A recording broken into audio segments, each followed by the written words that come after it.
Hello guys, welcome to all of you in bright future live platform. Friends, इस class में हम बात करेंगे साइंस एनसीईआरटी क्लास 6 से क्लास 12 तक के सारे ऑनलाइनर इम्पोर्टेंट क्वेश्चन के बारे में, जो सभी एग्ज़ाम के दृष्टि से बहुत इम्पोर्टेंट है। यह किताब जो है सो एसके झा सर पब्लिकेशन का है। तो कल की क्लास में हम लोग 102 क्वेश्चन डिस्कस किए थे। आज हम लोग 102वां नंबर क्वेश्चन से शुरू करते हैं। तो चलिए क्लास को स्टार्ट करते हैं। तो जो 102 यानी कि 103 नंबर का क्वेश्चन जो है सो क्या है, तो कल की क्लास में हम लोग 102 क्वेश्चन डिस्कस किए थे। तो 102 नंबर का क्वेश्चन जैसे क्या था, पत्ती द्वारा जल का वाष्प में परिवर्तन चूसक खिंचाव बल के कारण होता है। तो क्वेश्चन पूछा जाता है कि पत्ती द्वारा जल का वाष्प में परिवर्तन चूसक जो होता है सो किसके कारण से होता है, तो खिंचाव बल के कारण से होती है। इस प्रकार से क्वेश्चन एग्जाम में बनती है। 103 नंबर का क्वेश्चन है, मानव शरीर के होठ में सफ़ेद ग्रंथियां नहीं होती है। तो क्वेश्चन पूछा जाता है कि मानव शरीर के होठ में कौन सी ग्रंथियां नहीं होती है, तो सफ़ेद ग्रंथियां नहीं होती है। अगला क्वेश्चन है, अधिकांश पादपों में कायिक अंग के रूप में तना पत्ती होता है। तो पूछा जाता है क्वेश्चन, अधिकांश पादपों में कायिक अंग के रूप में होता है। तो कायिक अंग के रूप में जो होती है सो कौन कौन सी होती है, तो तना होती है और पत्ती होती है। पुष्प पादप का मुख्य जनन जो है सो अंग है। क्वेश्चन पूछा जाता है, पुष्प जो है सो पादप का मुख्य जनन अंग है। यानी पुष्प जो से क्या है, तो पादप का यानी कि पादप का एक मुख्य जनन अंग है, यानी कि जन्म देने वाली एक प्रमुख अंग है। अगला क्वेश्चन है, पत्ती के कच से जो कलिका निकलता है यह विकसित होने पर कायिक कलिकाएं कहलाती है। तो क्वेश्चन पूछा जाता है कि पत्ती के कच से जो कलिका, जिसे मुकुल बोलते हैं, तो क्वेश्चन पूछा जाएगा पत्ती के कच से जो कलिका निकलता है, तो जब वो विकसित हो जाती है तो इसे क्या कहते हैं, तो उसे कायिक कलिकाएं कहते हैं। अगला क्वेश्चन है, डालियाँ जिसे बोलते हैं डहेलियाँ, डालियाँ शकरकंद जड़े द्वारा पौधों का उत्पादन करता है। क्वेश्चन यहाँ पे पूछा जाएगा कि डालियाँ जो है, जैसे कि शकरकंद जड़े द्वारा पौधा का उत्पादन होता है। हाँ, तो इसी प्रकार से डालियाँ हो गया, डालियाँ शकरकंद जो है सो जड़े द्वारा पौधे का उत्पादन करता है। और शकरकंद का कौन सी भाग खाया जाता है, तो जड़ भाग ही खाया जाता है। कौन सा भाग खाया जाता है, जड़ भाग ही खाया जाता है। और पूछेगा कि मूली का कौन सी भाग खाया जाता है, तो मूली का भी जड़ भाग खाया जाता है। अगला क्वेश्चन है, मॉस और फर्न जैसे पादप में जनन बीजाणुओं द्वारा होती है।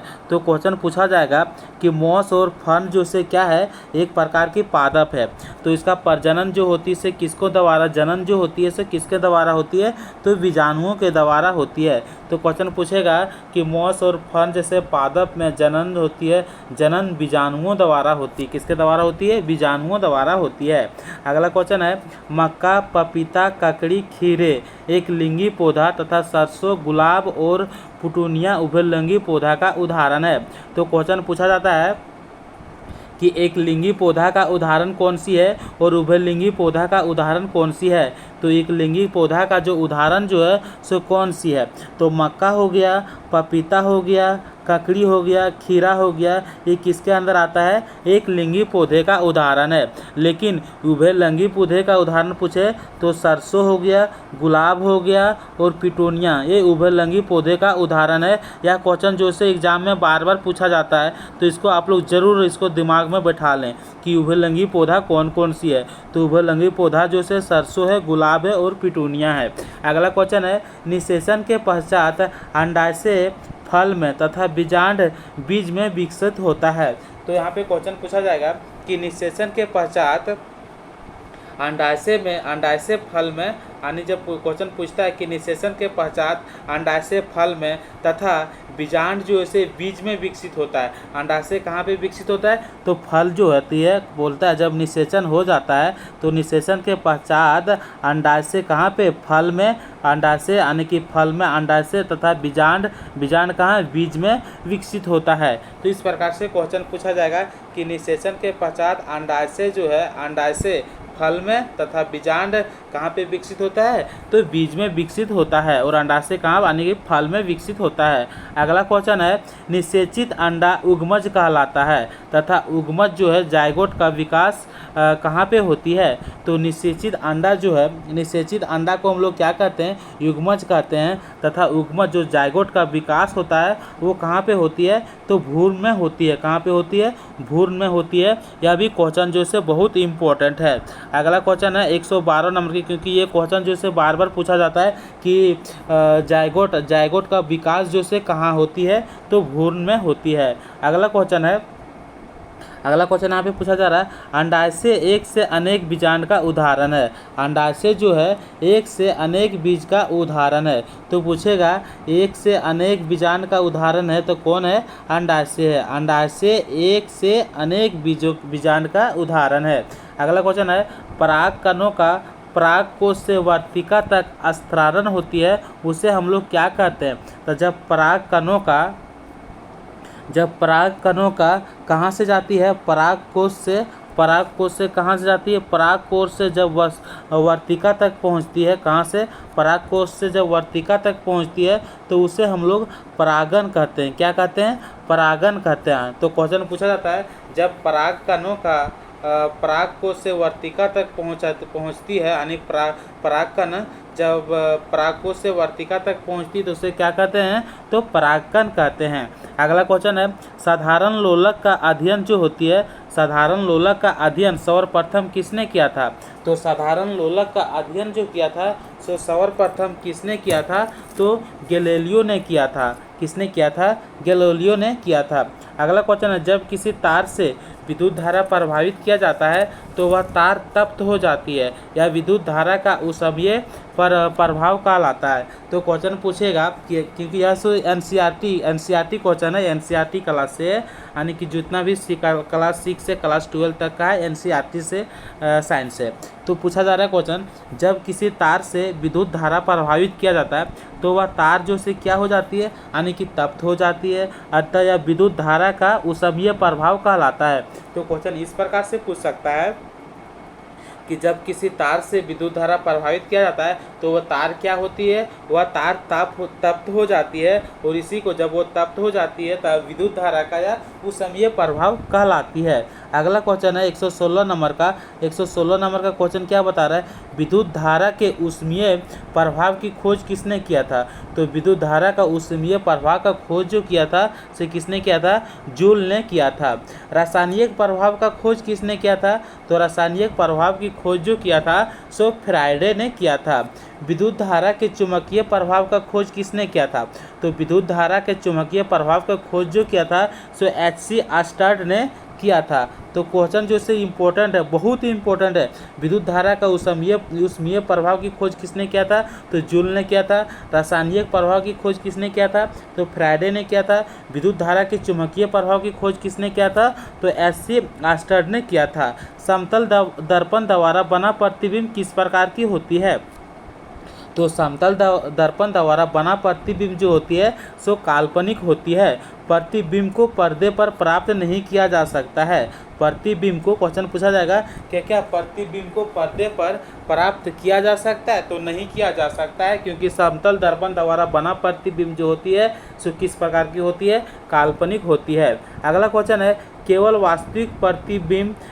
वास्तविक प्रतिबिंब ही पर्दा पर प्राप्त किया जाता है। तो क्वेश्चन पूछेगा कि कौन सा प्रतिबिंब पर्दे पर प्राप्त किया जाता है, तो केवल वास्तविक प्रतिबिंब पर्दा पर प्राप्त किया जाता है, और काल्पनिक प्रतिबिंब जो बनता है वो पर्दे पर प्राप्त नहीं किया जाता है। केवल वास्तविक प्रतिबिंब ही पर्दे पर प्राप्त किया जाता है। प्रकाश सरल रेखा के अनुदिश गमन करता है। पूछेगा क्वेश्चन पूछता है, प्रकाश जो है किस रेखा के अनुदिश गमन करता है, तो प्रकाश जो है सरल रेखा के अनुदिश गमन करती है। कोई भी पॉलिश किया हुआ अथवा चमकदार वस्तु पृष्ठ दर्पण के समान ही व्यवहार करता है। यहाँ पे क्वेश्चन किस प्रकार से पूछा जाएगा कि कोई भी पॉलिश किया हुआ कोई भी जिसे पॉलिश यानी कुछ भी है जिसे आप पॉलिश किए हो अथवा चमकदार वस्तु जो है सो किसके समान व्यवहार करता है, तो उसका जो दर्पण होता है यानी पृष्ठ दर्पण जो होता है तो पृष्ठ दर्पण के समान ही व्यवहार करता है। किसके? पृष्ठ दर्पण के समान ही व्यवहार करता है, चाहे उसको चमकदार वस्तु हो, चाहे वो किसी को भी आप पॉलिश कर दिए, किसके व्यवहार यानी कि किसके समान व्यवहार करता है, तो पृष्ठ दर्पण के समान ही व्यवहार करता है। अगला क्वेश्चन है, अधिक ऊंचाई वाले वृक्ष के ऊपरी भाग पर तना की आकृति क्या कहलाता है? तो अधिक ऊंचाई वाले वृक्ष के ऊपरी भाग पर तना की आकृति जो होती है उसे हम लोग बितान यानी कि कैनोपी कहते हैं। क्या कहते हैं? कैनोपी कहते हैं। तो क्वेश्चन पूछता है कि अधिक ऊंचाई वाले वृक्ष के ऊपरी भाग पर तना की आकृति जो होती है उसे हम लोग क्या कहते हैं? तो कैनोपी कहते हैं अथवा बितान कहते हैं। वनों को सजीवों का जीवन इकाई कहते हैं। पूछा जाता है क्वेश्चन कि सजीवों का जीवन इकाई किसे कहते हैं? सजीवों का जीवन इकाई किसे कहते हैं? तो वनों को यानी कि जंगल जो है वनों को सजीवों का जीवन इकाई कहते हैं। वनों द्वारा ध्वनि प्रदूषण भी कम किया जाता है। जो जंगल है जंगल के द्वारा यानी कि वन के द्वारा ध्वनि प्रदूषण यानी साउंड प्रदूषण जो होती है साउंड एवोल्यूशन यानी ध्वनि प्रदूषण भी कम किया जाता है। विश्व जल दिवस कब मनाया जाता है? तो विश्व जल दिवस जो है सो 22 मार्च को मनाया जाता है। 22 मार्च 2005 को संयुक्त राष्ट्र द्वारा 2005 से 2015 की अवधि को जीवन के लिए जल दशक घोषित किया गया था। तो क्वेश्चन पूछेगा कि सबसे पहले पूछेगा ये विश्व जल दिवस कब मनाया जाता है? तो 22 मार्च को मनाया जाता है। पहला जो से कब मनाया गया था? तो 2005 को मनाया गया था संयुक्त राष्ट्र द्वारा, और 2005 से 2015 की अवधि को जीवन के लिए जल दशक घोषित किया गया है।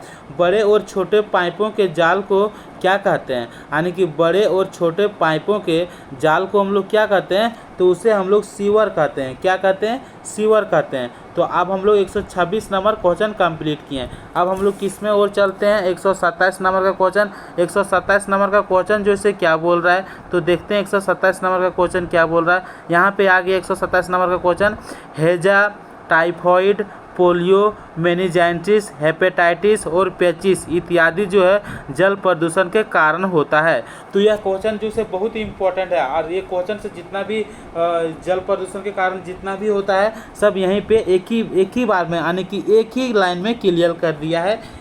एक लाइन को यदि आप एक लाइन को क्लियर करते हैं तो 1 2 3 4 5 6 7 क्वेश्चन यदि पूछेगा तो 7 क्वेश्चन का आप आंसर दे सकते हैं। क्वेश्चन किस प्रकार से पूछेगा? जल प्रदूषण के कारण होती है। तो जल प्रदूषण के कारण कौन कौन सी होती है? हैजा होती है, टाइफॉइड होती है, पोलियो होती है, मेनिंजाइटिस होती है, हेपेटाइटिस होती है और पेचिस होती है और इत्यादि और सब होती है। पृथ्वी पर उपलब्ध पानी में मात्र 0.006% ही पीने लायक पानी है। पूछेगा कि पृथ्वी पर उपलब्ध पानी में कितना परसेंट पीने लायक पानी है? तो 0.006% पीने लायक पानी बचा है यानी पीने लायक पानी है। संयुक्त राष्ट्र के अनुसार प्रति व्यक्ति को प्रतिदिन 50 लीटर ही पानी का उपयोग करना चाहिए। संयुक्त राष्ट्र के अनुसार क्या कहती है? संयुक्त राष्ट्र के अनुसार कहती है कि प्रति व्यक्ति को प्रतिदिन 50 लीटर ही पानी का उपयोग करना चाहिए। अगला क्वेश्चन है, भूजल के भिन्न भिन्न स्तर को क्या कहते हैं? तो भूजल को भिन्न भिन्न स्तर को हम लोग क्या कहते हैं? जल तालिका कहते हैं। क्या कहते हैं? जल तालिका। तो क्वेश्चन पूछेगा भूजल के भिन्न भिन्न स्तर को यानी विभिन्न स्तर को क्या कहते हैं? तो जल तालिका हम लोग कहते हैं। अगला क्वेश्चन है, उर्वरक एकमात्र निर्मित लवण है। उर्वरक जो है एकमात्र निर्मित लवण है जबकि खाद एक प्राकृतिक पदार्थ है। तो क्वेश्चन पूछेगा कि खाद है, तो खाद जो है क्या है? तो खाद जो है एक प्रकार की प्राकृतिक पदार्थ है। लेकिन उर्वरक के बारे में पूछे कि उर्वरक है, तो उर्वरक जो है एक मानव निर्मित लवण है। क्या है? एक मानव निर्मित लवण है। खाद के उपयोग से मिट्टी में जल धारण करने की क्षमता में वृद्धि होती है। क्वेश्चन पूछा जाता है कि जब हम लोग खाद के उपयोग करते हैं तो खाद के उपयोग से मिट्टी में जल धारण करने की क्षमता जो होती है वो वृद्धि हो जाती है। फसलों से खरपतवार अलग करने की प्रक्रिया क्या कहलाती है? यानी फसलों से खरपतवार जो है अलग करने की प्रक्रिया को निराई कहते हैं। यानी फसलों से जब हम लोग खरपतवार अलग करते हैं तो इस प्रक्रिया को क्या कहते हैं? निराई कहते हैं। हार्वेस्टर एक प्रकार की मशीन है जिसका उपयोग फसलों को काटने में करते हैं। तो क्वेश्चन पूछेगा हार्वेस्टर जो से क्या है? तो हार्वेस्टर जो से एक प्रकार की मशीन है, इसका उपयोग हम लोग कहाँ करते हैं? फसलों को काटने में प्रयोग करते हैं। बीजों का बड़े पैमाने पर भंडारण जो होता है उसे क्या कहते हैं? तो जब बीजों का बड़े पैमाने पर भंडारण होता है तो उसे हम लोग साइलो कहते हैं। क्या कहते हैं? साइलो कहते हैं। यानी कि बीजों का बड़े पैमाने पर भंडारण होना साइलो कहलाता है। लीवर में कौन सा विटामिन पाई जाती है? तो लीवर में विटामिन ए संचित रहता है। और कॉड लीवर में पूछे तो कॉड लीवर में जो कि मछली जो होती है सो विटामिन डी की प्रचुर मात्रा होती है। अतिसार एवं मलेरिया जो होती है सो किसके द्वारा होती है? तो अतिसार बीमारी और मलेरिया बीमारी जो होती है सो प्रोटोजोआ के द्वारा होती है। जबकि टाइफाइड बीमारी पूछे, जबकि टाइफाइड और क्षय रोग जो है वो जीवाणुओं के द्वारा होता है। अगला क्वेश्चन क्या है?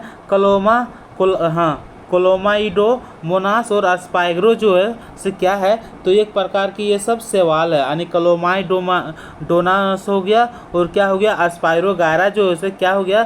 शैवाल हो गया। जबकि राइजोपोस पूछे, क्या पूछे? राइजोपोस पूछे तो राइजोपोस जो है एक प्रकार की कवक है। तो क्वेश्चन पूछेगा कि क्लोमाइडोमोनास जो है सो क्या है? तो शैवाल है। अस्पाइगरो जो से क्या है? तो अस्पाइगरो भी सवाल है। लेकिन राइजोपोस पूछे तो राइजोपोस जैसे क्या है? तो राइजोपोस एक प्रकार की कवक है।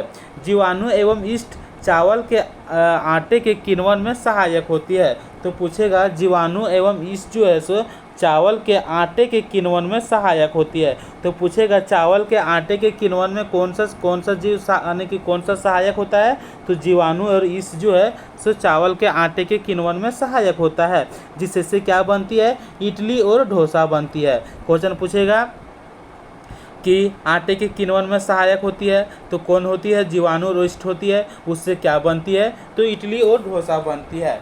सर्वप्रथम अलेक्जेंडर फ्लेमिंग ने जीवाणुओं रोगों से बचाव हेतु कवक से प्रथम प्रतिजैविक पेनिसिलिन बनाया था। तो क्वेश्चन पूछेगा कि पेनिसिलिन की खोज किसने की थी? तो पेनिसिलिन की खोज जो है अलेक्जेंडर फ्लेमिंग ने की थी जीवाणु रोगों से बचाव हेतु के लिए। किसके बचाव के लिए? जीवाणुओं को जीवाणु रोगों से बचाव हेतु कवक से जो है प्रथम प्रतिजैविक पेनिसिलिन जो है प्रथम प्रतिजैविक पेनिसिलिन का खोज किसने किया? तो अलेक्जेंडर फ्लेमिंग ने किया था। अगला क्वेश्चन है सर्वप्रथम एडवर्ड जेनर ने चेचक के लिए 1798 में टीका का खोज किया था। क्वेश्चन पूछा जाएगा सर्वप्रथम एडवर्ड जेनर ने चेचक के लिए 1798 में टीका का खोज किया था। तो क्वेश्चन पूछेगा कि टीका का खोज किसने किया था? तो एडवर्ड जेनर ने किया था। चेचक टीका का खोज किसने किया था? तो एडवर्ड जेनर ने किया था। और कब किया था? तो 1798 में किया था। अगला क्वेश्चन है 142 नंबर का। 142 नंबर का क्वेश्चन क्या बता रहा है कि एडिज मच्छर जो होती है, एडिज मच्छर डेंगू रोग का वाहक है। यानी डेंगू रोग जो होती है किसके द्वारा होती है? एडिज मच्छर के द्वारा होती है।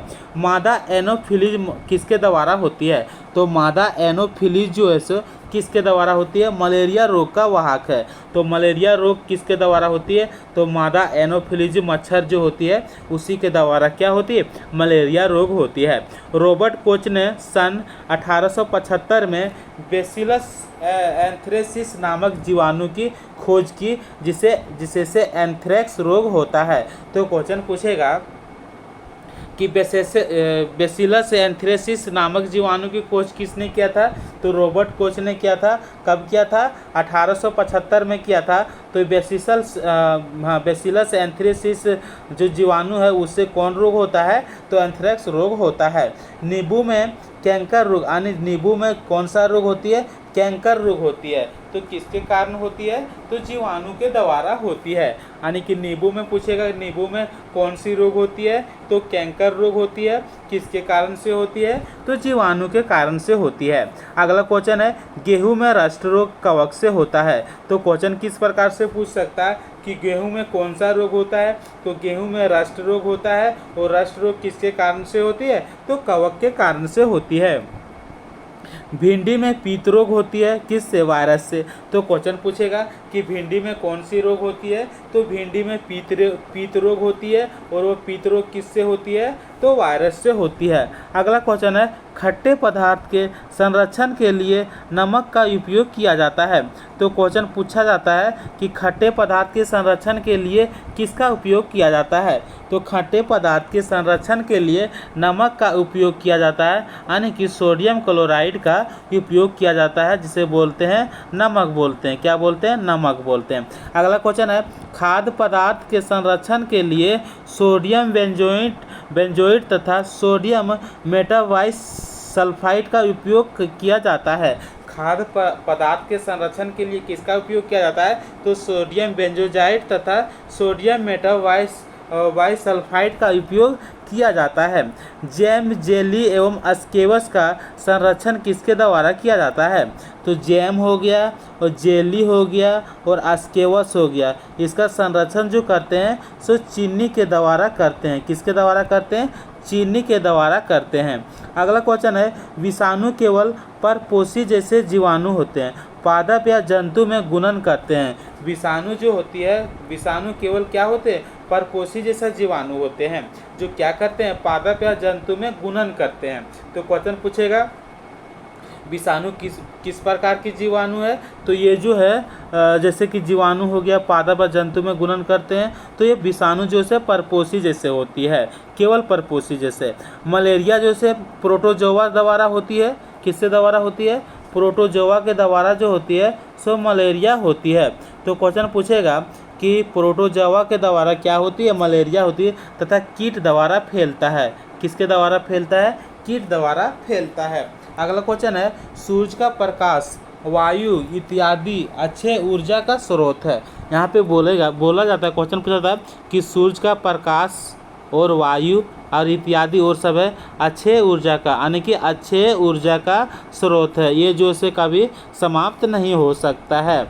अगला क्वेश्चन है, तापीय शक्ति संयंत्रों में विद्युत ऊर्जा उत्पन्न करने में जीवाश्म का उपयोग करते हैं।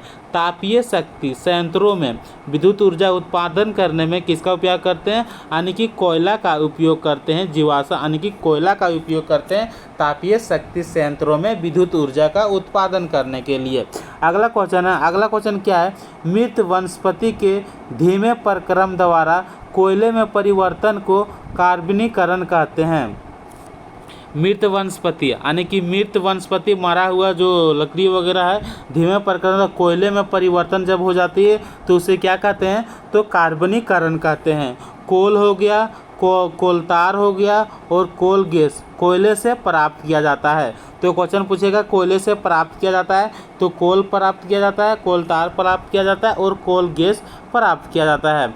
अगला क्वेश्चन है, कीटों को भगाने के लिए उपयोग किए जाने वाली नेपथलीन की गोलियां कोलतार से प्राप्त करते हैं।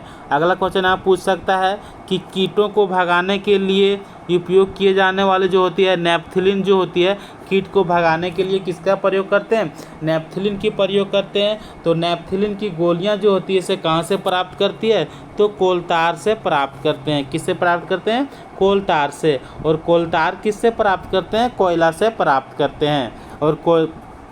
और मृत वनस्पति को जब कोयला में बदलते हैं तो उसे कार्बनीकरण कहते हैं।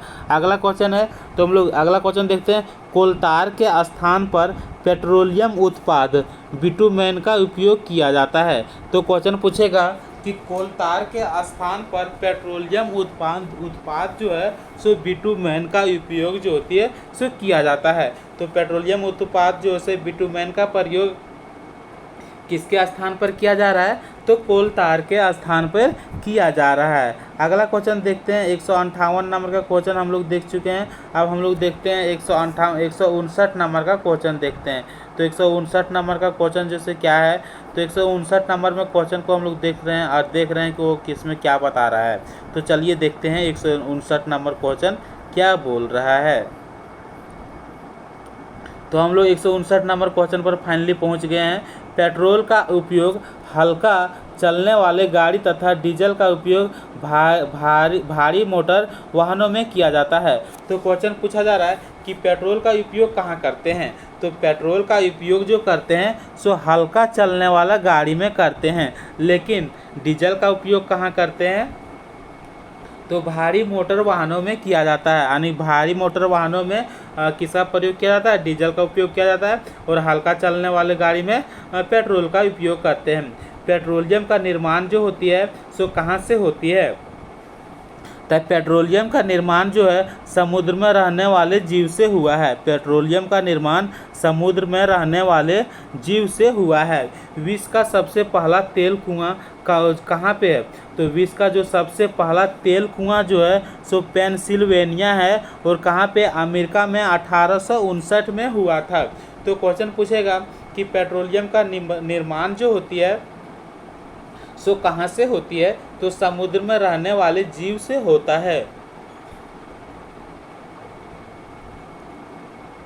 ठीक उसी प्रकार से 161 नंबर का क्वेश्चन है, विश्व का सबसे पहला तेल कुआं जो है यानी कि पेंसिल्वेनिया जो है अमेरिका में 1859 में हुआ था। पहला तेल कुआं कौन है, पेंसिल्वेनिया है। कहाँ पे, अमेरिका में हुआ। कब पता चला, 1859 में।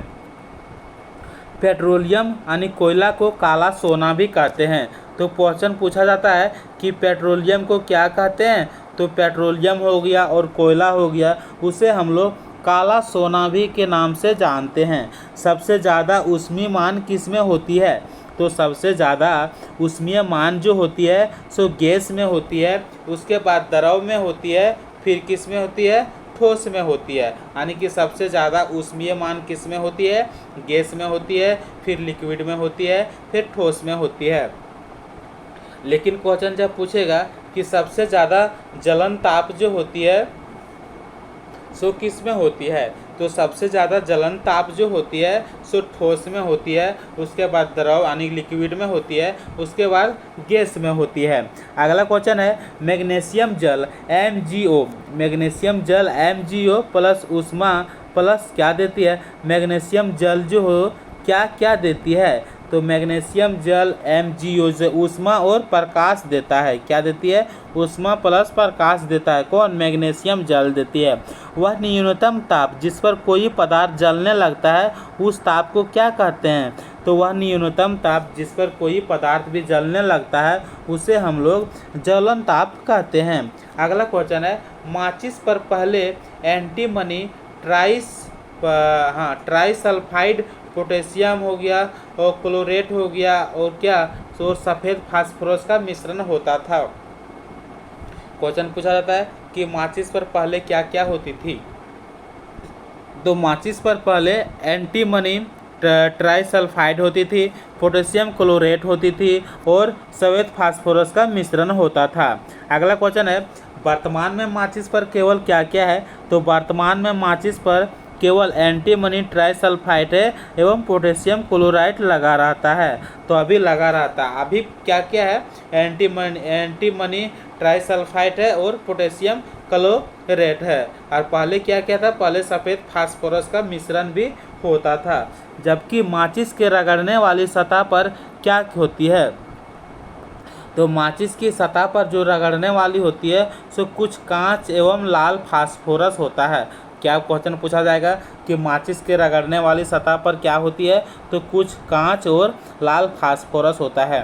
ताप में वृद्धि यानी रगड़ होने पर लाल फास्फोरस जो है सफ़ेद फास्फोरस में परिवर्तित हो जाती है। हाँ, जो माचिस को रगड़ने वाली होती है सो जब उसमें वृद्धि करते हैं रगड़ने पर क्या हो जाती है, लाल फास्फोरस जो होती है सो किसमें चेंज हो जाती है, सफ़ेद फास्फोरस में चेंज हो जाती है। अगला क्वेश्चन है, अगला क्वेश्चन क्या है, आग बुझाने वाले का कार्य वायु का प्रभाव काटना या ईंधन का ताप कम करना या दोनों होता है। आग बुझाने वाला का कार्य जो है सो क्या है, तो आग बुझाने वाला का कार्य वायु का प्रभाव काटना या ईंधन का ताप कम करना या दोनों होता है। आग बुझाने वाला का कार्य, तो आग जो से बुझाते हैं सो बुझाने के लिए क्या उपयोग करते हैं,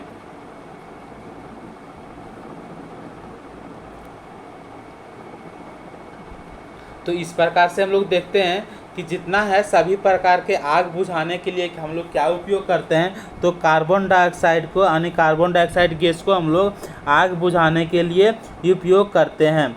पहला क्वेश्चन और उसके बाद 173 नंबर का क्वेश्चन है, दहन प्रक्रिया में सबसे गर्म भाग। दहन प्रक्रिया में सबसे गर्म भाग जो है पहला कौन सी होती है, बाहर वाला होती है, दूसरा में कौन कौन होती है, मध्य वाला होती है, तीसरा में कौन होती है, आंतरिक होती है। रंग जो है से किस प्रकार से हो जाती है, पहले रंग जो है नीला में होती है, पहले नीला फिर तो दहन प्रक्रिया जो सबसे जो बदलती है इसमें किस में, तो पहले नीला में बदलती है और जब मत फिर पीला में आ जाती है, फिर काला में आ जाती है। तो क्वेश्चन पूछेगा दहन प्रक्रिया में सबसे गर्म भाग कौन है, तो दहन प्रक्रिया में जो सबसे गर्म भाग है तो बाहरी वाला होता है ना, मध्य वाला कम होगा, फिर आंतरिक वाला उससे कम होगा। तो इसका रंग जो है किस में चेंज होगा, तो पहले जैसे नीला में जाएगा, फिर पीला में जाएगा और काला में जाएगा। किस में जाएगा, नीला में, पीला में, काला में। तो इस प्रकार से भी क्वेश्चन पूछे कि दहन प्रक्रिया जो होती है सबसे गर्म जो से किस में, तो जब गर्म रहेगी तो नीले में आएगी, और थोड़ा कम रहेगी तो पीला में रहेगी, और पूरा कम रहे तो किस में रहेगा, काला में रहेगा। तो क्वेश्चन इस प्रकार से पूछ सकता है, दहन प्रक्रिया में सबसे गर्म भाग जैसे बाहरी वाला भाग होती है, सेकंड में मध्य वाला, तीसरा में आंतरिक भाग। अगला क्वेश्चन है, ऊष्मीय मान का एसआई मात्रक क्या है, तो ऊष्मीय मान का एसआई मात्रक जो होती है सो किस में होती है, तो किलो जूल है और किलोग्राम है। तो ऊष्मीय मान का एसआई मात्रक जो है सो किलो जूल है और किलोग्राम है। तो इसका क्वेश्चन जो है इसी प्रकार से पूछ सकता है कि ऊष्मीय मान का एसआई मात्रक क्या है, तो किलो जूल है और किलोग्राम है। तो इसका क्वेश्चन जो बन सकता है कि दहन की प्रक्रिया सबसे गर्म भाग वाला कौन है, तो बाहर है, और थोड़ा कम वाला मध्य है, उससे भी कम वाला तो आंतरिक में है। और इस रंग में पूछेगा तो पहला नीला में आएगा, दूसरा सेकंड में पीला आएगा, थर्ड में काला आएगा यदि रंग में पूछे तो। अगला क्वेश्चन है, सल्फर एवं नाइट्रोजन के ऑक्साइड के कारण क्या होती है, तो सल्फर एवं नाइट्रोजन के ऑक्साइड के कारण जो होती है सो अम्लीय वर्षा होती है। तो क्वेश्चन किस प्रकार से पूछता है कि अम्लीय वर्षा होती है, तो सल्फर एवं नाइट्रोजन ऑक्साइड के कारण होती है। अगला क्वेश्चन है, ज्वलनशील पदार्थ का ऊष्मीय मान सबसे ज़्यादा तथा ज्वलन ताप सबसे कम होता है। तो क्वेश्चन पूछेगा कि ज्वलनशील पदार्थ का ऊष्मीय मान जो होती है सो सबसे ज़्यादा होती है, लेकिन ज्वलन ताप जो होती है सो सबसे कम होती है। किसी व्यक्ति के कपड़ा में आग लगाने की स्थिति में उसे कंबल से ढकना चाहिए। किसी व्यक्ति के कपड़ा में आग लगने की स्थिति में, किसी व्यक्ति की कपड़ा में जब आग लगने की स्थिति में होता है तो उसे कंबल से ढकना चाहिए, ना कि अग्निनाशक का उपयोग करना चाहिए। यदि उसमें हम लोग प्रयोग करते हैं तो इसमें उपस्थित अम्ल क्षार त्वचा के लिए हानिकारक होता है। क्या होता है, हानिकारक होता है। तो किसी व्यक्ति के कपड़ा में आग लगने की स्थिति में क्या करते हैं, उसे कंबल से ढकना चाहिए, ना कि इसे अग्निनाशक का प्रयोग करें। इसमें उपस्थित अम्ल क्षार त्वचा के लिए हानिकारक होती है। अगला क्वेश्चन है, वनोन्मूलन का अर्थ क्या होता है, तो वनोन्मूलन का अर्थ जो होता है वो क्या होता है, वनों के स्थान पर आवास हो गया अन्य कार्य का होना, यानी कि वनों के स्थान पर आवास वनोन्मूलन का अर्थ होता है। वनोन्मूलन से हम लोग भूजल स्तर में कमी आ रही है। क्वेश्चन पूछता है कि वनोन्मूलन से क्या हो रहा है, भूजल स्तर में यानी कि भूमि जल स्तर में क्या आ रही है, कमी आ रही है। वन जंतु अभयारण्य, राष्ट्रीय उद्यान, जैव मंडल, संरक्षित क्षेत्र इत्यादि पौधे एवं जंतुओं के लिए संरक्षित एवं सुरक्षित क्षेत्र है। क्वेश्चन बोल रहा है कि वन जंतु अभयारण्य जो है, वन जंतु अभयारण्य, राष्ट्रीय उद्यान और जैव मंडल संरक्षित क्षेत्र जो है, तो जैव इत्यादि पौधे एवं जंतु के लिए संरक्षित एवं सुरक्षित क्षेत्र है। तो बिल्कुल सही बात बोला है। अगला क्वेश्चन है, किसी विशेष क्षेत्र में पाए जाने वाला पेड़ पौधा एवं जंतु क्रमशः क्या कहलाते हैं, तो किसी विशेष क्षेत्र में पाए जाने वाला पेड़ पौधा को हम लोग वनस्पति जात कहते हैं। क्या कहते हैं, वनस्पति जात कहते हैं। लेकिन जंतु को क्या कहते हैं, प्राणी जात कहते हैं। तो किसी विशेष क्षेत्र में पेड़ पौधा पाया जाता है तो उसे वनस्पति जात कहते हैं। लेकिन प्राणी को क्या कहते हैं, जंतु को क्या कहते हैं, प्राणी जात कहते हैं। जहाँ वन प्राणी सुरक्षित एवं संरक्षित रहता है उसे वन प्राणी अभयारण्य कहते हैं। जहाँ वन प्राणी सुरक्षित एवं संरक्षित रहता है वहाँ वन प्राणी अभयारण्य कहते हैं। अगला क्वेश्चन है, रेड डाटा पुस्तक में सभी प्रकार के लुप्त प्राय जीवों जंतु एवं पेड़ पौधों को रखा जाता है। तो क्वेश्चन को आता है, क्वेश्चन किस प्रकार से पूछता है कि रेड डाटा पुस्तक में किस प्रकार की सूचना को रखा जाता है। तो रेड डाटा पुस्तक में सभी प्रकार के यानी कि जो खोया हुआ जीव जंतु है और पेड़ पौधों के है उसी को शामिल करके रखा जाता है। अगला क्वेश्चन है, प्रवासी पक्षी का प्रवास भोजन की कमी एवं बदलते मौसम के कारण होता है।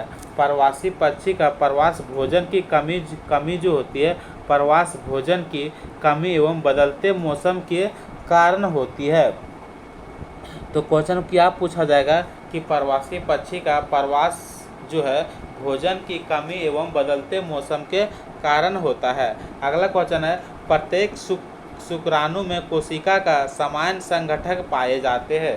तो क्वेश्चन पूछा जाता है कि प्रत्येक शुक्राणु में कोशिका का संगठक जो पाए जाते हैं सो किस प्रकार के पाए जाते हैं, यानी कि समान संगठक पाए जाते हैं।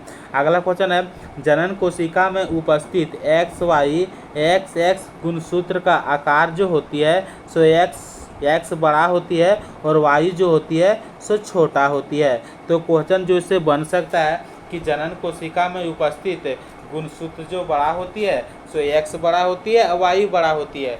तो X गुणसूत्र बड़ा होती है और Y गुणसूत्र जो होती है सो छोटी होती है X से।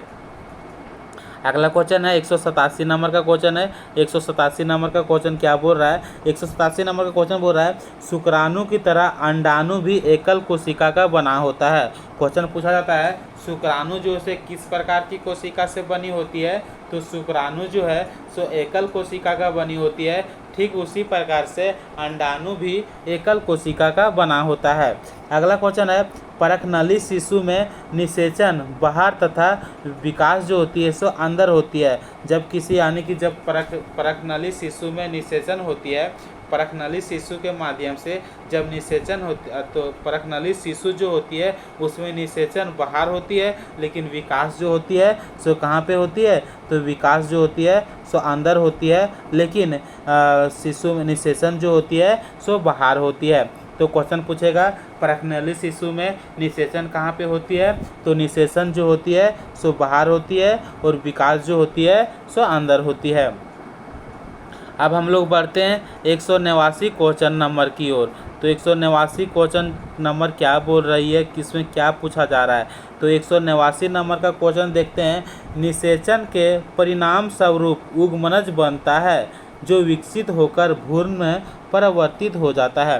निषेचन जब हो जाती है, जब निषेचन के परिणाम स्वरूप क्या बन जाती है, युग्मनज का यानी कि जायगोट का निर्माण होती है जो विकसित होकर किसमें परिवर्तन हो जाती है, तो भ्रूण में परिवर्तित हो जाती है। भ्रूण के कोशिका में विभाजन के परिणाम स्वरूप अंग का निर्माण पूरा होता है। जब भ्रूण में उसका विभाजित हो जाते हैं, भ्रूण में परिवर्तित हो जाता है, तो भ्रूण के कोशिका में विभाजन के परिणाम स्वरूप जो होती है सो अंग का निर्माण होने लगता है। अंग का निर्माण जैसे पूरा होती है। टैडपोल का वयस्क मेढक में रूपांतरण क्या कहलाती है। टैडपोल का जो टैडपोल होती है यानी कि मेढक को बच्चा को हम लोग क्या कहते हैं, टैडपोल कहते हैं। तो टैडपोल का वयस्क मेढक में रूपांतरण होना क्या कहलाती है, तो क्यांतरण कहलाती है। क्या कहलाती है, क्यांतरण कहलाता है। अगला क्वेश्चन है, टैडपोल से मेढक में रूपांतरण के लिए जल में I2 की उपस्थिति अनिवार्य है। बोल रहा है कि जो मेढक का बच्चा जो होती है उसे टैडपोल कहते हैं। तो टैडपोल से जब वो मेढक के रूप में रूपांतरण होगा उसके लिए जल में क्या चीज़ की जरूरी होती है, तो I2 यानी कि I2 की उपस्थिति जो होती है उसके लिए बहुत ज़रूरी होती है। अमीबा जो है से किस प्रकार की जीव है, तो अमीबा जो है सो एक प्रकार की एक कोशिकीय जीव है। क्वेश्चन पूछेगा कि अमीबा जो से किस प्रकार की जीव है, तो अमीबा जो है सो एक प्रकार की एक कोशिकीय जीव है। अगला क्वेश्चन पूछा जाता है कि अमीबा में किस प्रकार की विखंडन होती है, तो अमीबा में जो विखंडन जो होती है सो द्विविखंडन होती है। कौन सी होती है? द्विविखंडन होती है। यह क्वेश्चन जो से बहुत ही इम्पोर्टेंट है, एग्जाम में बार बार पूछा जाता है। किसी समरूप कोशिका से किसी खास अंग का असंपूर्ण शरीर का विकास कृत्रिम रूप से क्लोनिंग कहलाता है। क्वेश्चन क्या पूछा जा रहा है? किसी समरूप कोशिका से किसी खास अंग का या संपूर्ण शरीर का विकास होती है कृत्रिम रूप से, उसे हम लोग क्या कहते हैं? तो उसे हम लोग क्लोनिंग कहते हैं। निषेचन के पश्चात जो कोशिका नए जीव का उत्पन्न करता है उसे क्या कहते हैं? तो उसे हम लोग युग्मनज कहते हैं। युग्मनज कहलाते हैं, यानी कि निषेचन के पश्चात जो कोशिका नए जीव का उत्पन्न करता है उसे क्या कहते हैं? तो युग्मनज कहते हैं। अगला क्वेश्चन है, किशोरावस्था को टीनेजर्स भी कहा जाता है। किशोरावस्था जो होती है जब जवान होने लगती है, तो किशोरावस्था यानी किशोर व्यवस्था को हम लोग क्या कहते हैं? टीनेजर्स भी कहा जाता है। अगला क्वेश्चन है, तो क्वेश्चन पूछ सकता है किशोरावस्था को क्या कहते हैं? तो टीनेजर्स भी कहा जाता है। लड़कों में बढ़ता हुआ स्वर अंत्र को एडम्स एप्पल कहते हैं। एडम्स एप्पल कहते हैं। तो क्वेश्चन पूछा जाएगा कि लड़कों में बढ़ा हुआ जो साउंड अंतर है, जैसे बोलते हैं वो गहराई में जाने लगता है, उसे क्या कहते हैं? तो एडम्स एप्पल कहते हैं। एडम्स एप्पल जिससे बोलते हैं ना, जो स्वर अंतर जो कि साउंड जो आवाज़ निकालती है उसे हम लोग क्या कहते हैं? तो एडम्स एप्पल कहते हैं, जहाँ से गढ़ा होकर निकलती है। यानी कि स्वर अंतर लड़कों में बढ़ता हुआ स्वर अंतर को क्या कहते हैं? तो एडम्स एप्पल कहते हैं। विरिष्ण होती है, पुरुषों में विरिष्ण जो होती है, तो विरिष्ण पुरुष हार्मोन जो होती है सो कौन कौन सी होती है? तो टेस्टोस्टेरोन जो होती है सो ये पुरुष का हार्मोन है, यानी कि विरसन से निकालती है टेस्टोस्टेरोन। और अंडाशय स्त्री से हार्मोन जो निकलती है, कौन से हार्मोन निकलती है? तो एस्ट्रोजोन हार्मोन किससे निकलती है? स्त्री यानी फीमेल के अंडाशय से निकलती है, और मेल के टेस्टिस से विरसन से क्या निकलती है? टेस्टोस्टेरोन निकलती है। एड्रेनालिन हार्मोन जो है रक्त में नमक को क्या बोलते हैं? लवण की मात्रा को नियंत्रित करता है। साथ ही क्रोध, चिंता एवं उत्तेजना हृदय भी नियंत्रित करता है। तो क्वेश्चन पूछा जाएगा कि एड्रेनलिन हार्मोन का काम क्या है? तो एड्रेनलिन हार्मोन का काम जो है रक्त में नमक की मात्रा को नियंत्रित करती है, यानी कि रक्त में नमक की मात्रा को नियंत्रित कौन करती है? तो एड्रेनलिन हार्मोन करती है। फिर पूछेगा साथ में जितना भी क्रोध होती है, चिंता होती है, उत्तेजना हद को भी नियंत्रित कौन करता है? तो एड्रेनल हार्मोन करती है। अगला क्वेश्चन है, वृद्धि हार्मोन क्या कहलाती है? तो वृद्धि हार्मोन जो होती है कहाँ से निकलती है? पीयूष ग्रंथि से निकलती है, यानी कि पीयूष ग्रंथि से स्रावित होती है वृद्धि हार्मोन। मेढक में थायरोक्सिन के स्राव से ही टेडपोल वृद्धि कर पाता है। क्वेश्चन पूछेगा कि मेढक में किसके कारण के किसके थोरैक्सिन के स्राव से ही जो टेडपोल वृद्धि करता है वो किसके कारण से करता है? तो थायरोक्सिन के स्राव यानी थायरोक्सिन के निकलने से ही वो टेडपोल में वृद्धि कर पाता है। इसके लिए उसे क्या ज़रूरत होती है? तो I2 का होना आवश्यक है। पत्तीदार सब्जियां गुड़, मांस इत्यादि में क्या पाई जाती है? तो पत्तीदार सब्जियां जो होती है, गुड़ हो गया, मांस हो गया इत्यादि में से लोहा जो होती है, लोहा प्रचुर मात्रा में पाई जाती है। लोहा जो पाई जाती है सो प्रचुर मात्रा में लोहा पाई जाती है। लोहा प्रचुर मात्रा में पाई जाती है। अगला क्वेश्चन है, बल द्वारा किसी वस्तु की गति की अवस्था में परिवर्तन लाया जा सकता है। तो यहाँ क्वेश्चन पूछा जाता है कि गति में किसी भी वस्तु की गति की अवस्था में जो परिवर्तन लाते हैं सो किसके द्वारा ला सकते हैं? तो हम लोग बल के द्वारा उस गति में परिवर्तन आराम से ला सकते हैं। घर्षण हमेशा गति के विपरीत दिशा में लगता है। तो क्वेश्चन पूछा जाता है कि घर्षण जो लगता है सो हमेशा किस दिशा में लगता है? तो कभी भी घर्षण जो लगता है सो विपरीत दिशा में ही लगता है। चुंबक द्वारा लगाया गया बल एक जो है असंपर्क बल का उदाहरण है। क्वेश्चन पूछा जाएगा कि चुंबक द्वारा लगाया गया बल जो है सो किस प्रकार का उदाहरण है? तो यह संपर्क बल का उदाहरण है। अगला क्वेश्चन है, द्रव तथा गैस बर्तन के दीवार पर दाब डालता है। द्रव तथा गैस जो है सो किसके द्रव तथा गैस जैसे बर्तन के की दीवार पर दाब डालता है। किस पर दाब डालता है? तो बर्तन के दीवार पर दाब डालता है। अगला क्वेश्चन है सतह के बीच अनियमितता के कारण घर्षण बल लगता है। सतह के बीच किसके कारण से या नियमितता के कारण घर्षण बल लगता है। तरलों द्वारा लगाया गया घर्षण बल को क्या कहते हैं? तो तरलों द्वारा लगाया गया घर्षण बल को हम लोग क्या कहते हैं? तो घर्षण बल को हम लोग कर्षण भी कहते हैं। क्या कहते हैं? कर्षण भी कहते हैं तरल के द्वारा लगाया गया घर्षण बल को। अगला क्वेश्चन है विद्युत निष्कर्षण में उपयोग होने वाला छड़ को क्या कहते हैं? तो विद्युत निष्कर्षण में उपयोग होने वाला छड़ को हम लोग इलेक्ट्रोड कहते हैं। क्या कहते हैं? इलेक्ट्रोड कहते हैं। तो क्वेश्चन पूछा जाएगा कि विद्युत निष्कर्षण में उपयोग होने वाले छड़ को क्या कहते हैं? तो इलेक्ट्रोड कहते हैं। जल से विद्युत धारा प्रवाहित करने पर O2 और H2 गैस जो से क्रमशः धन और ऋण ध्रुव पर निकलता है। धन और ऋण ध्रुव पर निकलता है। तो क्वेश्चन पूछेगा जल से विद्युत धारा प्रवाहित करने पर O2 और H2 जो है गैस क्रमशः किसमें? O2 जैसे धन पर और H2 जो है से ऋण ध्रुव पर निकलता है। सस्ते धातु पर महंगे धातु की परत चढ़ाना ही क्या कहलाता है? विद्युत लेपन कहलाता है। तो क्वेश्चन पूछा जाएगा कि विद्युत लेपन किसे कहते हैं? तो विद्युत लेपन हम लोग यानी कि सस्ते धातु पर जब महंगे धातु की परत चढ़ाते हैं तो उसे हम लोग विद्युत लेपन कहते हैं। अगला क्वेश्चन है जब एम्बर एक ही प्रकार की रोड यानी कि जब एम्बर को फर्श से रगड़ते हैं तो यह स्थिर विद्युत आवेश उत्पन्न करता है। यानी एक ही प्रकार का रोड होती है, एक ही प्रकार की रोड। तो वही पूछ रहा है कि जब एम्बर को फर्श से रगड़ते हैं तो किस प्रकार की विद्युत आवेश उत्पन्न करता है? तो स्थिर विद्युत आवेश का उत्पन्न करता है। अगला क्वेश्चन है सजातीय आवेश एक दूसरे को प्रतिकर्षित तथा विजातीय आवेश एक दूसरे को आकर्षित करता है। सजातीय आवेश क्या करती है? एक दूसरे को प्रतिकर्षित करती है तथा विजातीय आवेश क्या करती है? एक दूसरे को आकर्षित करती है। अगला क्वेश्चन है विद्युतदर्शी से किसी वस्तु के अवशेषित होने का पता लगाया जाता है। विद्युतदर्शी से क्या होती है? विद्युतदर्शी से किसी वस्तु के अवशेषित होने का पता जो है लगाया जा सकता है। अगला क्वेश्चन है विद्युत विसर्जन तड़ित के समय उत्पन्न होता है। विद्युत विसर्जन जो होती है सो कब उत्पन्न होती है?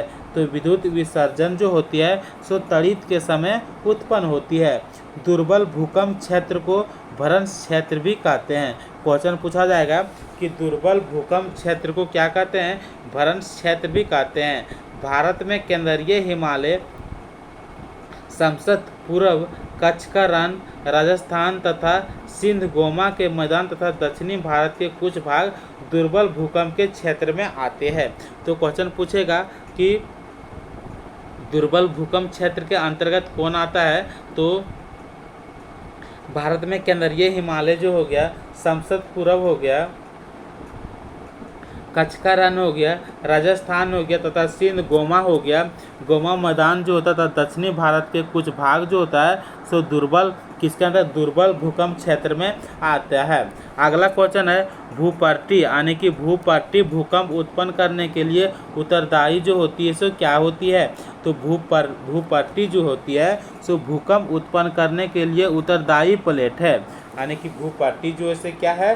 भूकंप उत्पन्न करने के लिए उत्तरदायी प्लेट है। अगला क्वेश्चन है चिकने पीरियड से हमेशा नियमित परावर्तन तथा खुरदरे या अनियमित पीरियड से विसरित परावर्तन होता है। क्वेश्चन किस प्रकार से पूछ सकता है कि चिकने पीरियड से हमेशा जो होती है से नियमित परावर्तन होती है। क्वेश्चन पूछेगा चिकने पीरियड से किस प्रकार की परावर्तन होती है? तो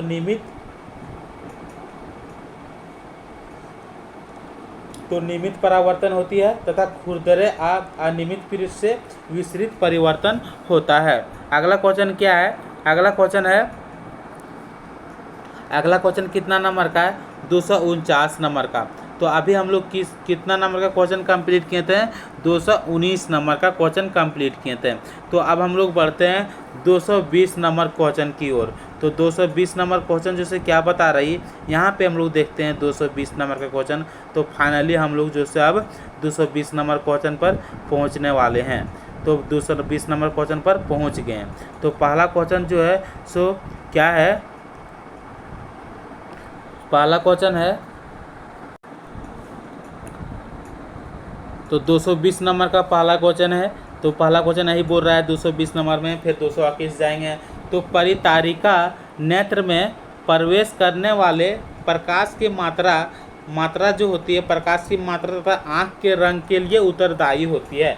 तो परितारिका नेत्र में प्रवेश करने वाले प्रकाश की मात्रा तथा आँख के रंग के लिए कौन उत्तरदायी होती है? तो परितारिका होती है। शंकु जो से क्या होती है? जो तीव्र प्रकाश तथा संलग्नायमान प्रकाश के लिए सुग्राही होता है। तो क्वेश्चन पूछेगा तीव्र प्रकाश तथा संलग्नायमान प्रकाश के लिए सुग्राही जो होती है सो कौन होती है? तो शंकु होती है। अगला क्वेश्चन है, शंकु रंग के लिए भी उत्तरदायी होती है। जो आँख का रंग जो पड़ती है ना, तो क्वेश्चन बोल रहा है कि शंकु जो है रंग के लिए भी उत्तरदायी होती है। तितली के बड़े नेत्र वास्तव में सहस्रों छोटे नेत्रों से मिलकर बने प्रतीत होती है। तितली के बड़े नेत्र वास्तव में जो होती है सो सहस्रों छोटे नेत्रों से मिलकर बने प्रतीत होती है। अगला क्वेश्चन है, रात्रि में देखने वाले जंतु के रेटिना में बड़ी संख्या में शल्काएँ तथा कम मात्रा में शंकु होता है। इसके विपरीत दिनों में देखने वाले जंतु में होते हैं। यहाँ पे क्वेश्चन क्या बोल रहा है? जो जंतु रात में देखता है उसका रेटिना में बड़ी संख्या में शल्काएँ पाई जाती है तथा कम मात्रा में शंकु पाया जाता है। इसका विपरीत दिन में देखने वाले जंतु में होता है। तो दिन में देखने वाला जंतु जैसे कि हम लोग दिन में देख रहे हैं तो बड़ी संख्या में क्या हो जाएगी? शंकु पाया जाएगा, और छोटी संख्या में कम मात्रा में क्या पाई जाएगी? तो शल्काएँ पाई जाएगी। पदार्थ के अणु में गति के कारण ताप उत्पन्न होता है तथा अणुओं के गतिज ऊर्जा के कारण ऊष्मा उत्पन्न होता है। तो क्वेश्चन क्या पूछेगा कि पदार्थ के अणु में गति के कारण क्या उत्पन्न होता है? तो पदार्थ के अणु में गति के कारण ताप उत्पन्न होता है तथा अणु के कारण गतिज ऊर्जा तथा अणुओं के गतिज ऊर्जा के कारण ऊष्मा उत्पन्न होता है। अगला क्वेश्चन है, तापमान बढ़ने से कणों की गतिज ऊर्जा क्या होती है? बढ़ती है, घटती है? तो तापमान बढ़ने से कणों की गतिज ऊर्जा जो होती है सो बढ़ती है, घटती नहीं है। क्या होती है? बढ़ती है। दो विभिन्न पदार्थों के कण का स्वतः ही मिलना क्या कहलाती है? दो विभिन्न पदार्थों के कण को स्वयं ही मिलना क्या कहलाता है? तो विसरण कहलाता है। बल लगाने पर ठोस टूट सकता है लेकिन इसका आकार नहीं बदलता है। उस गुण को हम लोग क्या कहते हैं? तो बल लगाने पर जब ठोस जैसे टूट जाता है, ठोस क्या होती है? टूट सकता है लेकिन इसका आकार जो होती है सो नहीं बदलता है। तो इस गुण को हम लोग क्या कहते हैं? तो इस गुण को हम लोग दृढ़ता कहते हैं। क्या कहते हैं? दृढ़ता कहते हैं। अत्यधिक रिक्त स्थानों के कारण गैसों का विसरण तीव्रता से होती है। अत्यधिक रिक्त स्थान के कारण यानी कि जगह जब अधिक मिल जाता है तो गैसों का विसरण जो होगा सो जल्दी हो जाएगा। किसी ठोस पदार्थ का गलांक जो होती है उसके मध्य आकर्षण बल को दर्शाता है। तो क्वेश्चन पूछेगा किसी ठोस पदार्थ का गलांक क्या करती है? तो किसी ठोस पदार्थ का गलांक जो है सो मध्य आकर्षण बल को दर्शाता है। ठीक इसी प्रकार से क्वेश्चन पूछेगा किसी ठोस के गलने की प्रक्रिया में तापमान क्या होती है? बढ़ती है, घटती है, समान रहती है? तो किसी ठोस के गलने की प्रक्रिया में तापमान जो होती है सो क्या होती है? तापमान जो होती है सो समान रहती है। तापमान क्या रहती है? तापमान समान रहती है। अगला क्वेश्चन है, अगला क्वेश्चन क्या पूछा जा रहा है? अगला क्वेश्चन, ठोस के गलने की प्रक्रिया में ऊष्मा का अवशोषण होता है। इस ऊष्मा को गलन की प्रस्तुत गुप्त ऊष्मा कहते हैं। क्वेश्चन पूछ सकता है कि ठोस के गलने की प्रक्रिया में ऊष्मा का क्या होता है? तो ऊष्मा का अवशोषण होता है। इस ऊष्मा को गलन यानी कि गलन हो गया, संगलन की प्रस्तुत जो होती है प्रस्तुत और गुप्त ऊष्मा कहते हैं। संगलन की प्रस्तुत और उसे गुप्त ऊष्मा कहते हैं।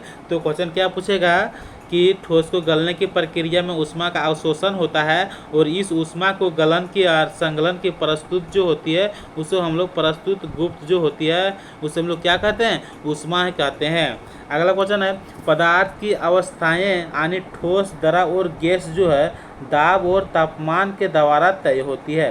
पदार्थ की अवस्थाएं क्या क्या होती है, ठोस होती है, द्रव होती है, गैस होती है, तो दाब और तापमान के द्वारा तय किया जाता है। अगला क्वेश्चन है एक एटम बराबर क्या होती है, एक एटम बराबर जो होती है सो क्या होती है, तो 1.01 इंटू 10⁵ पास्कल होती है।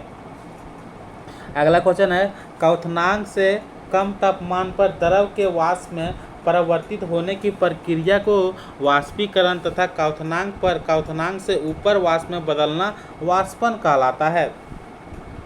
तो क्वेश्चन जो से किस प्रकार से पूछेगा, तो क्वेश्चन पूछेगा क्वथनांक से कम तापमान पर द्रव के वाष्प में परिवर्तन होने की प्रक्रिया को वाष्पीकरण कहते हैं। क्वथनांक से कम तापमान पर द्रव के वाष्प में परिवर्तन होना वाष्पीकरण, लेकिन क्वथनांक पर यानी कि क्वथनांक से ऊपर वाष्प में बदलना तो उसे हम लोग वाष्पन कहते हैं। वाष्पीकरण एक सतही प्रक्रिया है। क्वेश्चन पूछा जाएगा कि वाष्पीकरण जो से क्या है, तो वाष्पीकरण जो है सो एक प्रकार की सतही प्रक्रिया है यानी कि सतही प्रक्रिया है। फ्लोरोसेंट ट्यूब और नियॉन बल्ब में क्या होता है, तो फ्लोरोसेंट ट्यूब और नियॉन बल्ब में जो होती है वो क्या क्या होती है, तो उसमें प्लाज्मा पाई जाती है। क्या पाई जाती है, प्लाज्मा पाई जाती है। कम घनत्व तथा कम ताप पर पदार्थ को ठंडा करने से BEC तैयार किया जाता है। तो क्वेश्चन पूछेगा कम घनत्व तथा कम ताप पर पदार्थ को ठंडा करने से क्या तैयार किया जाता है, BEC का तैयार किया जाता है। BEC का फुल फॉर्म क्या होता है, तो BEC का फुल फॉर्म जो है आप लोग कमेंट बॉक्स में कमेंट करें। अगला क्वेश्चन है रंगों को पृथक करने की प्रक्रिया क्या कहलाती है, तो जब रंगों को हम लोग अलग करते हैं उस प्रक्रिया को क्या कहते हैं, तो क्रोमेटोग्राफी के नाम से जानते हैं। यानी कि रंग को पृथक करने की प्रक्रिया को क्रोमेटोग्राफी कहते हैं। अगला क्वेश्चन है जिस पदार्थ का क्वथनांक के बीच 25 डिग्री सेल्सियस से कम का अंतर होता है उसे क्या कहते हैं, तो उसे हम लोग प्रभाजी आसवन विधि से शुद्ध किया जा सकता है। तो जिस पदार्थ की क्वथनांक जो होती है, जिस पदार्थ की क्वथनांक के बीच 25 डिग्री सेल्सियस का कम अंतर होता है उसे हम लोग प्रभाजी आसवन विधि से शुद्ध करते हैं। वायु से विभिन्न गैस तथा पेट्रोलियम उत्पादों को प्रभाजी आसवन विधि द्वारा अलग किया जाता है।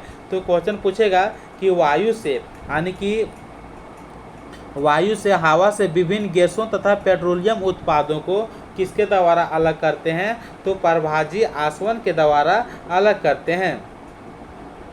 अगला क्वेश्चन है पदार्थ का वह गुण जिसका अवलोकन एवं वर्णन किया जा सकता है उसे हम लोग क्या कहते हैं, तो उसे हम लोग भौतिक गुण कहते हैं। यानी पदार्थ का वह गुण जिसका अवलोकन एवं वर्णन किया जाता है उसे हम लोग भौतिक गुण कहते हैं। अगला क्वेश्चन है मोमबत्ती के जलने में भौतिक एवं रासायनिक दोनों परिवर्तन होता है। क्वेश्चन पूछेगा कि भौतिक परिवर्तन क्या है और रासायनिक परिवर्तन क्या है, तो भौतिक परिवर्तन में वो होता है जो कि मिल जाता है, यानी खोया हुआ चीज़ मिल जाता है, भौतिक परिवर्तन कहलाता है। जैसे कि बर्फ से पानी बनना, पानी से बर्फ बनना भौतिक परिवर्तन है। रासायनिक परिवर्तन में वो होता है यानी खोया हुआ पदार्थ नहीं मिलता है उसे हम लोग रासायनिक पदार्थ कहते हैं। जैसे दूध से दही यानी दही जमना फिर खट्टा हो जाना, तो इसको लेकिन मोमबत्ती के जलने में जो होती है सो दोनों परिवर्तन होता है।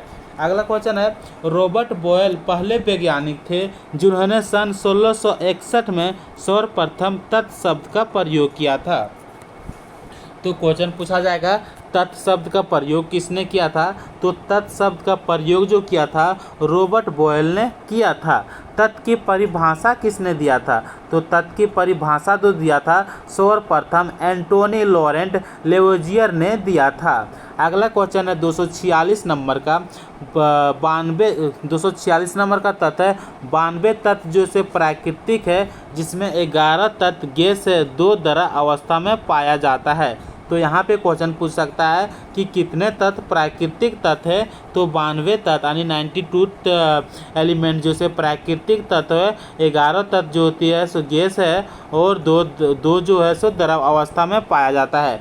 H2S जो से क्या है, तो H2S जो है सो एक रंगहीन गैस है। क्या है? एक रंगहीन गैस है जिसमें सड़े हुए अंडे जैसा गंध आता है। तो क्वेश्चन पूछेगा कि H2S से किस प्रकार की गंध आता है, तो सड़े हुए अंडे की जैसा गंध आती है। यौगिक को केवल रासायनिक, विद्युत और रासायनिक प्रक्रिया द्वारा पृथक किया जा सकता है। तो पूछा जाएगा क्वेश्चन यौगिक को केवल रासायनिक और विद्युत रासायनिक प्रतिक्रिया द्वारा पृथक किया जा सकता है। अगला क्वेश्चन है, देखते हैं 249 नंबर का क्वेश्चन क्या है। तो 249 नंबर का क्वेश्चन जो से क्या पूछा जा रहा है, तो फाइनली हम लोग 249 नंबर क्वेश्चन पर पहुंच चुके हैं। और 249 नंबर में क्वेश्चन में पूछा जा रहा है कि निलंबन के कणों को आँखों से देखा जा सकता है। निलंबन के कण को किसके द्वारा देखा जा सकता है? आँखों से देखा जा सकता है। केवल विषवांगी मिश्रण ही टिंडल प्रभाव को दर्शाता है। तो क्वेश्चन पूछेगा कि टिंडल प्रभाव को दर्शाता है तो कौन दर्शाता है, तो केवल विषवांगी मिश्रण ही टिंडल प्रभाव को दर्शाता है। परमाणु त्रिज्या को किस में मापते हैं, तो परमाणु त्रिज्या को हम लोग नैनोमीटर में मापा जाता है, यानी कि परमाणु त्रिज्या को हम लोग नैनोमीटर में मापते हैं। अगला क्वेश्चन है, हाइड्रोजन परमाणु की त्रिज्या जो होती है सो कितनी होती है, तो हाइड्रोजन परमाणु की त्रिज्या जो होती है सो 10⁻⁻10 होती है। कितना होती है? 10⁻⁻10 मीटर होती है। डाल्टन ऐसे प्रथम वैज्ञानिक थे जिन्होंने तत्वों के प्रतीकों का प्रयोग अत्यंत विशिष्ट अर्थ में किया था। तो किया है यानी कि पूछेगा कि डाल्टन किस प्रकार के, यानी कि किस प्रकार के वैज्ञानिक थे, तो वे कैसे वैज्ञानिक थे ये तत्वों के प्रतीक का प्रयोग जो किया था सो अत्यंत विशिष्ट अर्थ में किया है। तत्व के प्रतीक का सुझाव सर्वप्रथम जो से किसने दिया था, तो डाल्टन ने किया था, इसे विशिष्ट अर्थ में किया है। लेकिन तत्व के प्रतीक का सुझाव जो दिया था सो सर्वप्रथम किसने दिया था, सजेशन जो दिया था सो किसने दिया था, तो वर्जिलियस ने दिया था। अगला क्वेश्चन है, आवोगाड्रो की संख्या जो होती है Na से निरूपित किया जाता है। तो आवोगाड्रो की संख्या जो होती है 6.022 × 10⁻23 होता है। अनुभार, अणु में पूछे तो अणु होगा, परमाणु भार में पूछे तो परमाणु भार होगा, और आयन में पूछे तो आयन होगा। लेकिन आवोगाड्रो की संख्या जब पूछेगा कि लीटर आयतन में पूछेगा तो यानी कि कितना होगा, 22.4 लीटर होगा। क्या होगा? 22.4 लीटर होगा। अगला क्वेश्चन है, लीटर यदि आवोगाड्रो की संख्या कितना होती है, तो इसका संख्या जो होती है सो 6.022 × 10⁻23 होती है। लेकिन लीटर में पूछे तो 22.4 लीटर होती है। सर्वप्रथम अणु तथा मोल शब्द का प्रतिपादन किसने किया था, तो सर्वप्रथम अणु तथा मोल शब्द का प्रतिपादन जो किया था सो विल्हेल्म ओस्टवाल्ड ने किया था। किसने किया था? विल्हेल्म ओस्टवाल्ड ने दिया था। परमाणु अविभाज्य ना होने का प्रमाण स्थिर विद्युत तथा विद्युत चालन की स्थिति से मिलता है। क्वेश्चन पूछा जा रहा है कि परमाणु अविभाज्य ना होने का प्रमाण स्थिर विद्युत तथा विद्युत चालन की स्थिति से मिलता है। प्रोटॉन की खोज जो से किसने किया था, तो सब यहाँ पे हम लोग देखते हैं कि प्रोटॉन की खोज केनाल रे के रूप में गोल्डस्टीन ने किया था। कब किया था? 1886 में किया था। लेकिन परंतु बाद में इसकी व्याख्या जो है प्रोटॉन के रूप में रदरफोर्ड ने किया था। तो अगला क्वेश्चन बन सकता है कि प्रोटॉन की खोज जो से किसने किया है, तो गोल्डस्टीन ने किया था, और बाद में इसकी व्याख्या प्रोटॉन के रूप में किसने किया, तो रदरफोर्ड ने किया था। जे थॉमसन एक पहला वैसा वैज्ञानिक थे जो परमाणु मॉडल दिया था। तो क्वेश्चन पूछेगा कि परमाणु का मॉडल किसने दिया था, तो परमाणु का सिद्धांत जो दिया था, मॉडल दिया था सो यानी कि परमाणु मॉडल जो दिया था सो जे थॉमसन ने दिया था। इलेक्ट्रॉन के खोज के कारण 1905 में थॉमसन को नोबेल पुरस्कार मिला था। तो पूछेगा इलेक्ट्रॉन की खोज किसने किया था। तो इलेक्ट्रॉन का खोज जो है सो जे थॉमसन ने किया था। इसी के खोज के कारण उसे नोबेल पुरस्कार मिला था। अगला क्वेश्चन है परमाणु उदासीन है, इसके बारे में थॉमसन ने बताया। क्वेश्चन पूछा जाएगा कि परमाणु क्या है, तो परमाणु जो इसे उदासीन है इसके बारे में कौन बताया, तो थॉमसन ने बताया था। रदरफोर्ड की नाभिकीय भौतिक का जनक माना जाता है।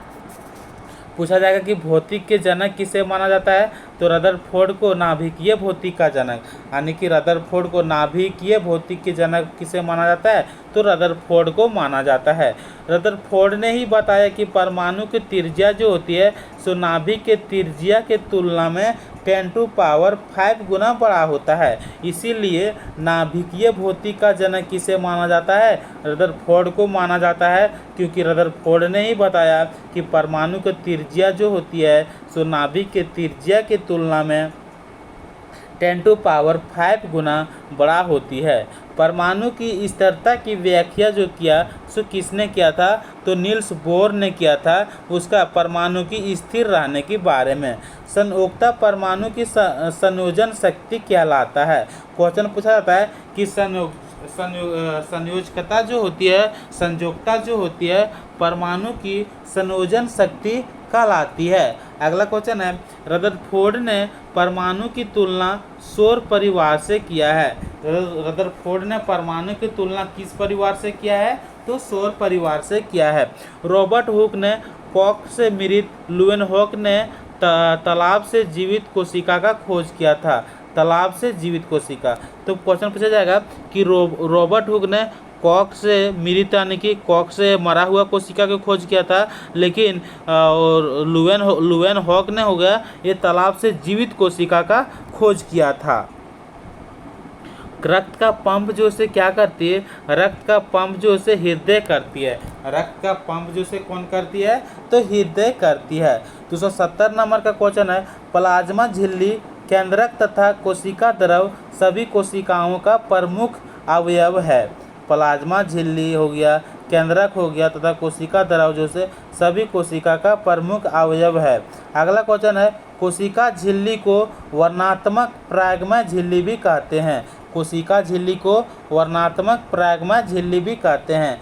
जल के अणुओं की गति जब वर्णात्मक प्रागमय झिल्ली द्वारा होती है, जल के अणुओं की गति जब वर्णात्मक प्रागमय झिल्ली के द्वारा होती है तो उसे हम लोग क्या कहते हैं, तो उसे हम लोग प्रासरण कहते हैं। तो क्वेश्चन पूछा जाएगा जल के अणुओं की गति जब वर्णात्मक प्रागमय झिल्ली के द्वारा होती है तो उसे हम लोग प्रासरण कहते हैं। अगला क्वेश्चन है अल्पप्राशन क्या कहते हैं। अल्पप्राशन जो होती है सो कोशिका, अल्पप्रासरण में क्या होती है, कोशिका जो से फूल जाती है। अल्पप्रासरण में क्या होती है, कोशिका जो से फूल जाती है। और संप्रासरण में क्या होती है, यानी इसमें कोई परिवर्तन नहीं होता है। और अतिप्रासरण में क्या होती है, तो अतिप्रासरण में होती है कोशिका जो से चिपक जाती है। क्या होती है, कोशिका चिपक जाती है। अगला क्वेश्चन क्या है, एक कोशिकीय अवयवी जीव तथा अधिकांश पादप कोशिका प्रासरण द्वारा जल ग्रहण करता है। तो क्वेश्चन पूछा जाएगा कि एक कोशिकीय अवयवी जीव जो होती है तथा अधिकांश पादप कोशिका प्रासरण द्वारा ही जल ग्रहण करता है। अगला क्वेश्चन है प्लाज्मा झिल्ली लचीली होती है जो लिपिड तथा प्रोटीन की बनी होती है। तो प्लाज्मा झिल्ली किसकी बनी होती है, लिपिड तथा प्रोटीन की बनी होती है, जो क्या होती है, लचीली होती है। अमीबा तथा अनेक एक कोशिकीय जीव अपना भोजन एंडोसाइटोसिस विधि द्वारा करते हैं। तो क्वेश्चन पूछा जाएगा कि अमीबा तथा अनेक एक कोशिकीय जीव जो होती है सो अपना भोजन कौन सा विधि द्वारा करता है, तो एंडोसाइटोसिस विधि द्वारा करते हैं। कोशिका झिल्ली सहित अन्य पदार्थ का संकुचन जीव द्रव कुचन कहलाता है। तो क्वेश्चन पूछता है कोशिका झिल्ली सहित अन्य पदार्थ का संकुचन जीव द्रव कुचन कहलाता है। कोशिका विभाजन के समय क्या दिखाई देता है, तो कोशिका विभाजन के समय क्रोमोसोम दिखाई देता है। क्या दिखाई देता है, क्रोमोसोम जो से कोशिका विभाजन के समय दिखाई देता है। डीएनए के क्रियात्मक खंड को क्या कहते हैं? तो डीएनए के क्रियात्मक खंड को हम लोग जीन कहते हैं। क्या कहते हैं? जीन कहते हैं। या अस्पष्ट केंद्रक में केवल क्रोमेटिन पदार्थ होती है, जिसे केंद्रक काय कहते हैं। क्या कहते हैं? केंद्रक काय कहते हैं। तो क्वेश्चन पूछा जाएगा कि या स्पष्ट केंद्रक में केवल क्या पाई जाती है? तो क्रोमेटिन पदार्थ होती है, और इसी को हम लोग क्या कहते हैं? तो केंद्रक काय कहते हैं। जिस कोशिका में केंद्रक झिल्ली होता है उसे हम लोग क्या कहते हैं? तो वैसा कोशिका जिसमें केंद्रक झिल्ली पाया जाता है उसे हम लोग यूकेरियोटिक कहते हैं। क्या कहते हैं? यूकेरियोटिक कहते हैं। अगला क्वेश्चन है कितना नंबर का? 283 नंबर। अब देखते हैं हम लोग 284 नंबर का क्वेश्चन क्या बोल रहा है। तो 284 नंबर का क्वेश्चन देखते हैं। तो हम लोग 284 नंबर क्वेश्चन पे आ चुके हैं। कोशिका द्रव बराबर, जैसे कोशिका द्रव प्लस केंद्रक द्रव बराबर क्या होती है? यानी कि जीव द्रव बराबर क्या होती है? कोशिका द्रव प्लस केंद्रक द्रव। अकृत विष तथा दवा को निराकरण करने में महत्वपूर्ण भूमिका निभाती है। क्वेश्चन पूछा जा रहा है कि अकृत जो ऐसे विष तथा दवा को निराकरण, यानी कि कोई व्यक्ति जब जहर वगैरह खा के मरती, जो पता चलती से किसके द्वारा? यानी कि उसका आकृति यानी कि लीवर को ही चेक किया जाता है। किसको चेक करता है? लीवर को ही चेक करता है। अगला क्वेश्चन है ईआर में संश्लेषित पदार्थ गोल्जी उपकरण में जमा रहता है। तो क्वेश्चन पूछा जाता है कि ईआर में संश्लेषित पदार्थ कहाँ पे जमा होती है? तो गोल्जी उपकरण में जमा रहता है। लाइसोसोम में उपस्थित कौन सी एंजाइम होती है? तो लाइसोसोम में उपस्थित एंजाइम का निर्माण जो होती है सो ईआर में होती है। क्या होती है? ईआर में होती है। तो इसका जो होती है यानी कि इसको क्या बोलते हैं? तो यहाँ पे क्वेश्चन पूछा जा रहा है कि लाइसोसोम में उपस्थित एंजाइम का निर्माण जो होती है सो कहाँ पे होती है? तो ईआर में होती है। अगला क्वेश्चन है माइटोकॉन्ड्रिया का कोशिका का बिजली घर कहा जाता है। क्वेश्चन पूछेगा माइटोकॉन्ड्रिया का कोशिका का जैसे पावर हाउस जो बोलते हैं, बिजली घर जैसे किसे कहते हैं? तो माइटोकॉन्ड्रिया को कहा जाता है। ईआर का फुल फॉर्म क्या होता है? तो ईआर का फुल फॉर्म जो है आप लोग कमेंट बॉक्स में कमेंट करें, कमेंट बॉक्स में कमेंट करें ईआर का फुल फॉर्म। ईआर का फुल फॉर्म जो है क्या होती है? अगला क्वेश्चन है दोहरी झिल्ली जो पाई जाती है सो किस में पाई जाती है? तो माइटोकॉन्ड्रिया में दोहरी झिल्ली पाई जाती है। प्रोकैरियोटिक कोशिका में किसी भी प्रकार का झिल्ली नहीं पाई जाती है। तो जिस कोशिका में झिल्ली नहीं पाई जाती है उसे हम लोग क्या कहते हैं? तो प्रोकैरियोटिक कोशिका कहते हैं। अगला क्वेश्चन है प्रोकैरियोटिक कोशिका में क्रोमोसोम के स्थान पर क्या पर उपयोग करते हैं? तो न्यूक्लिक अम्ल का होता है। यानी कि प्रोकैरियोटिक कोशिका में क्रोमोसोम के स्थान पर न्यूक्लिक अम्ल होता है। इसमें केवल राइजोसोम अंगक के रूप में होता है। इसमें केवल कौन सी होता है? राइजोसोम अंगक के रूप में होता है। कोशिका के अंदर विषैल पदार्थ का निराकरण चिकनी अंतर्द्रवी जलिका का द्वारा होती है। चिकनी अंतर्द्रवी जलिका के अंतर्गत होती है। तो यहाँ पे देख सकते हैं कि कोशिका के अंदर विषैल पदार्थ का निराकरण जो होती है सो किसके द्वारा होती है? चिकनी अंतर्द्रवी जलिका के अंदर होती है। चिकनी अंतर्द्रवी जलिका के अंदर होती है।